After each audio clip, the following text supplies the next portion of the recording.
The next point, we should ensure whatever we see is clear. That means work is being done, we can see that it is in opposite direction.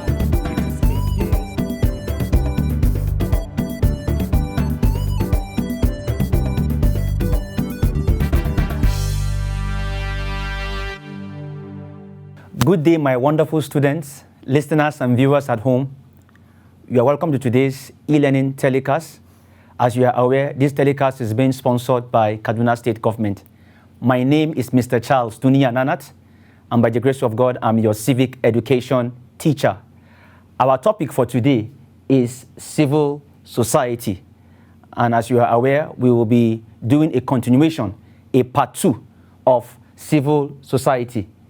And under today's topic, we shall be looking at the following: impediments to the effectiveness of civil societies in Nigeria, ways civil society achieve their goals, qualities of civil society, and the need for civil society.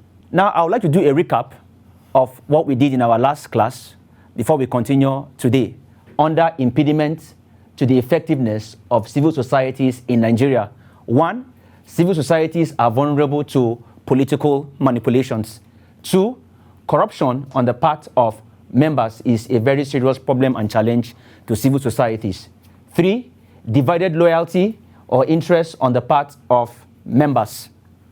4, type of government in power, that is, military regime or dictatorship in government, suppress the activities of civil societies. In some cases, they ban their existence and activities. Number 5, rivalry among civil society organizations.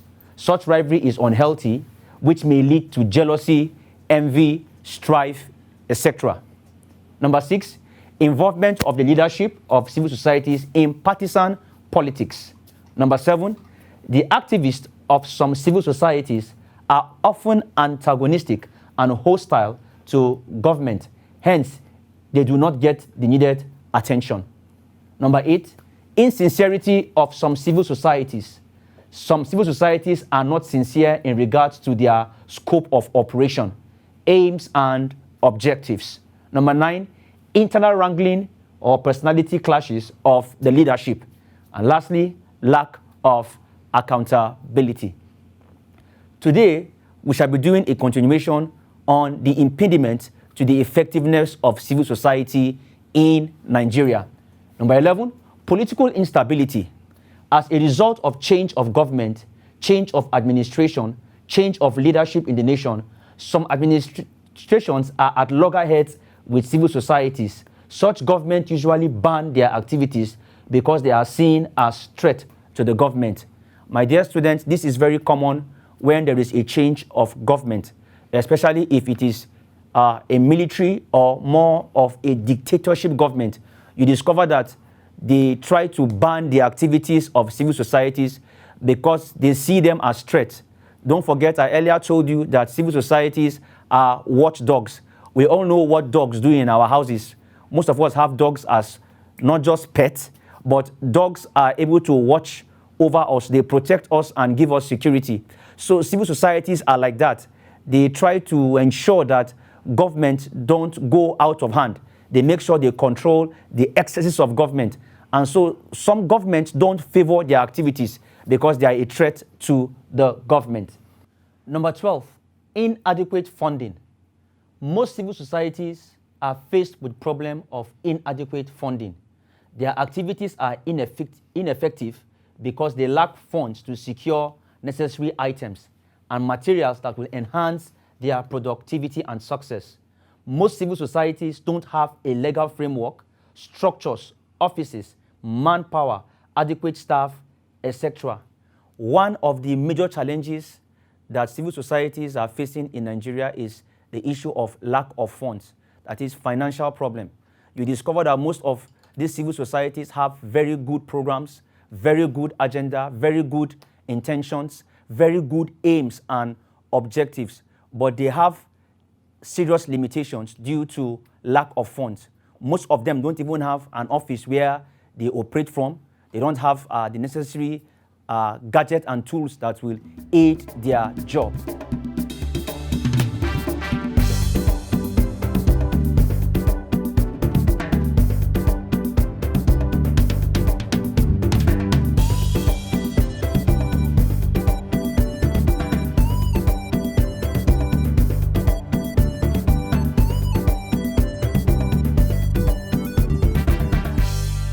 Number 13, lack of awareness of the activities of civil societies by the public.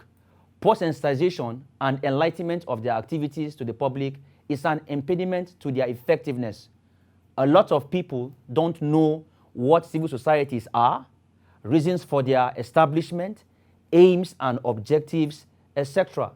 As a result of this, they face stiff opposition and resistance from the people. This also is a major challenge. People don't know what civil societies are, what they stand for. People are scared when they see strangers coming to their communities. They are scared because they don't know their agenda. And so you discover that to an extent, they face resistance and opposition from the people of the community because people don't understand who they are, what they stand for, their aims and objectives, and their reasons for coming to such communities, even though it's for good. Number 14, difficulty in accessing needed information for their activities. A lot of civil societies lack adequate information that will enable them carry out their duties effectively. Poor dissemination of information, poor flow of information, lack of information gadgets like satellites, internet facilities, cafes, etc.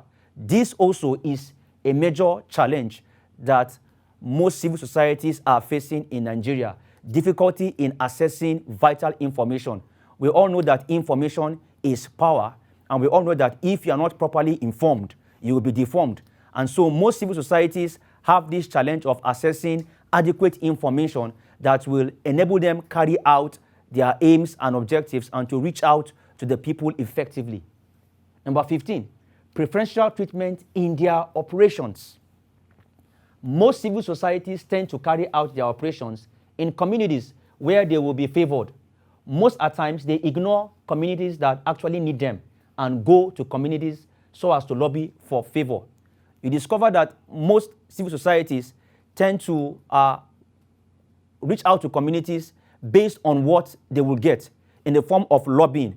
You discover there are communities that are in their need of their services, but they ignore such communities and they try to go to communities that are near the urban centers so that government will hear and recognize their presence, and they expect the government to come in and support them. And most of them use this as a way for lobbying, that is, they lobby for political positions. So you discover that this also is a major challenge. Number 16, overdependence on external sources for funding and operational support. This also has led to the collapse of many civil societies. There are civil societies that get their fundings from international organizations, and you discover that the moment these fundings or these funds stop coming in, you discover that they cease to operate. They become grounded and thus becoming a major challenge to civil societies in Nigeria. Number 17, they are often rigid in their views of public interest. That is, they are not sensitive to the needs of the people. They feel they know what is best for them.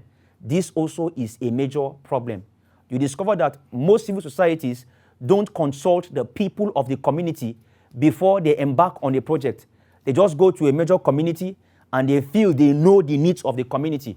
But however, it is very important for them to involve members of that community, indigenous of that community, who will be able to tell them their major problems and their challenges and where they can come in to solve such problems. Number 18, restricted membership of some civil societies. They tend to ignore people whose services are more needed and important. For example, indigenes of the community who are in a better position to help with relevant information. It is very, very important that civil society should involve indigenes of that community. One, because of language barrier. There are some communities that don't understand English. They only understand their local language. So it is very important for such civil societies to involve those who are learned in that community so as they can help with effective communication. Number two, it is very important to get the indigenes involved so that they can also have a sense of belonging and so that they can easily embrace that project which that civil society is coming to do in that particular community. Number 19 means informing the public or engagement in propaganda. Some civil societies are sometimes used by the opposition to distract the government of the day through propaganda and misinforming them on very sensitive issues. This also is a very major challenge, especially in a democratic setting where we have the ruling party and the opposition party. You discover that most civil societies are used by the opposition party to distract the government of the day. They frame up stories and lies so as to condemn the government that is in power. And this has also posed as a very serious problem to civil societies in Nigeria. My dear students, we shall be looking at ways civil societies achieve their goals and objectives. How do they achieve their goals and objectives? Number one, through peaceful demonstrations. Peaceful demonstrations. Civil societies use peaceful demonstrations to express their displeasure on sensitive issues. They carry placards and chant songs expressing their grievances on the high rate of rape, molestation of the girl child, and other prevalent social vices. Civil societies usually carry out demonstrations, peaceful demonstrations, not violent demonstrations. And it is meant to air their views on a particular prevailing issue. That is an issue that has been reoccurring and probably the government is not giving it the necessary attention. For example, the issue of rape. We discovered that of late, the girl child has been going through the issue of rape, and this has posed a very serious problem.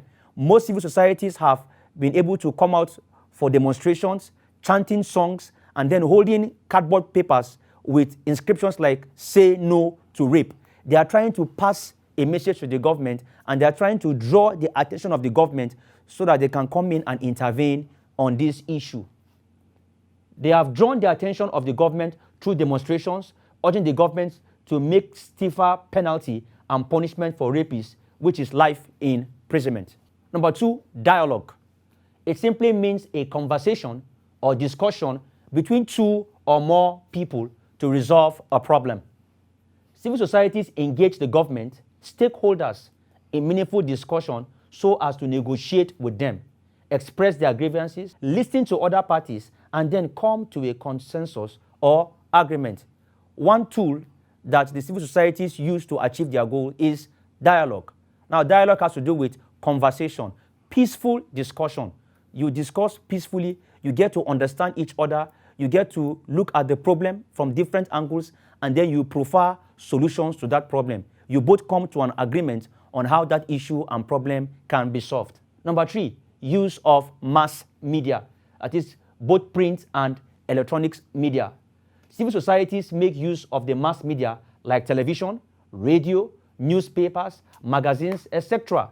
to express displeasure and fight for rights of citizens. They usually have programs that sensitize the public and draw the government on critical and sensitive issues. So the mass media is a very powerful tool that is used by civil societies to achieve their goals. They're able to do this through organizing programs. They usually have programs on television, on radio, and they have talk shows on critical issues that are affecting the society. Number four, public opinion polls. It is more of an investigative way of listening to the view of the public on certain social issues like street begging, human trafficking, rape, girl child education, etc. The outcome decides on the decision they will take and send to the government for proper action. This is very effective in developed countries. So public opinion polls have to do with more of going out, asking the public questions on certain trending issues, that is, issues that are on the high rise or on the increase, and then they get to hear the opinion of the populace. Now, the opinion will now form the basis on which they will use to present the information to the government and how they will want this issue to be tackled. Number five, collaboration with other international organizations like the United Nations, UN, World Health Organization, WHO, Amnesty International, etc. to intervene in serious issues.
My dear students, we shall be looking at the qualities of civil society.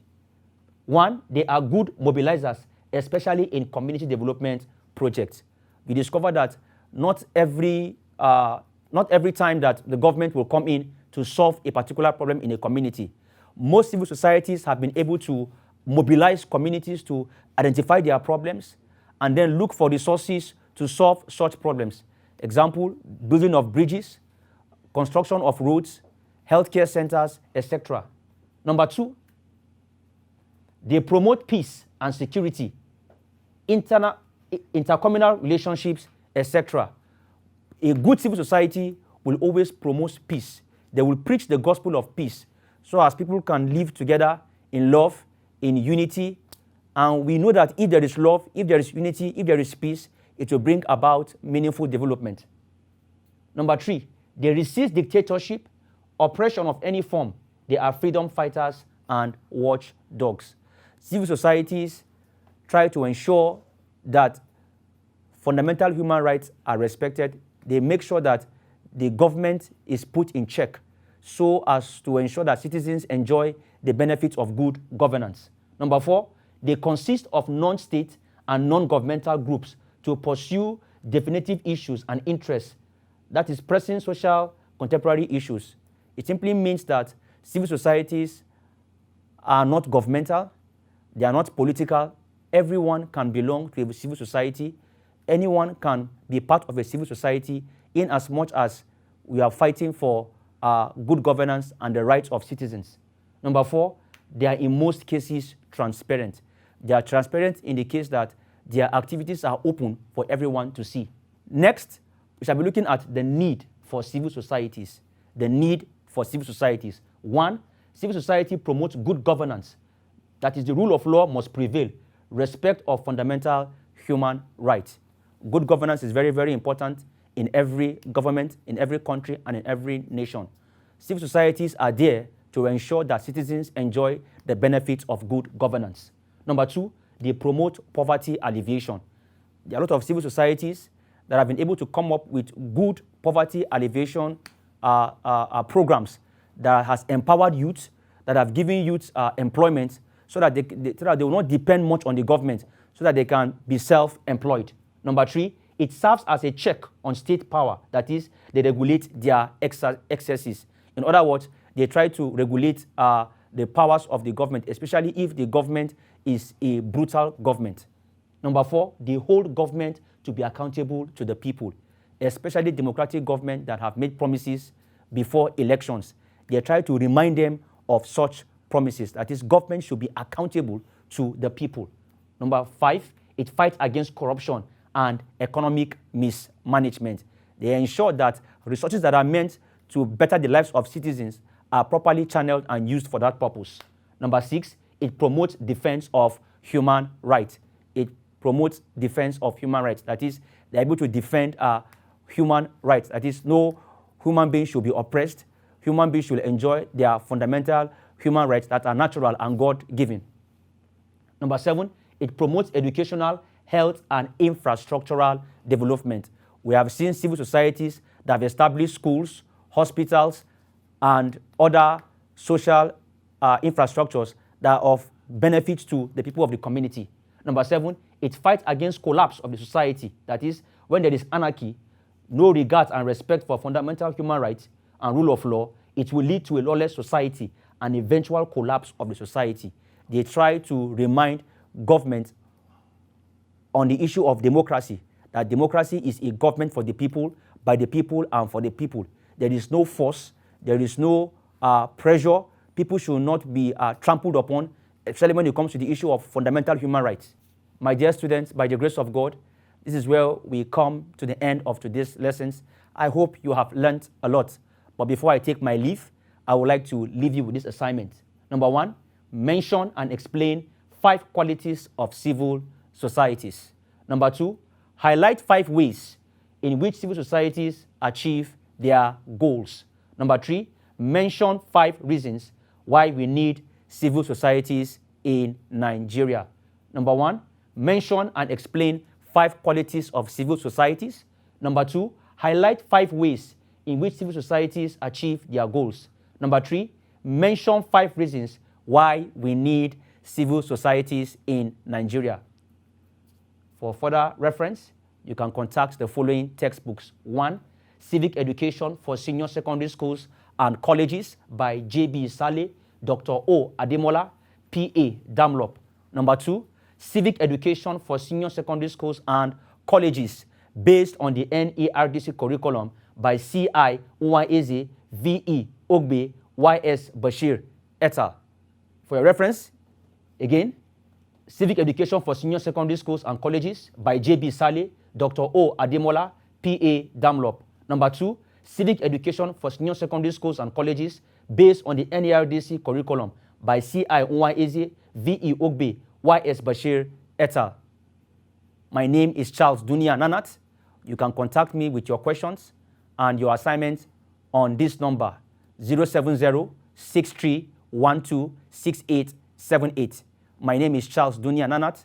You can contact me with your assignment and questions on this number on the screen, 070-6312-6878. Stay home, stay safe, keep learning. COVID-19 is real.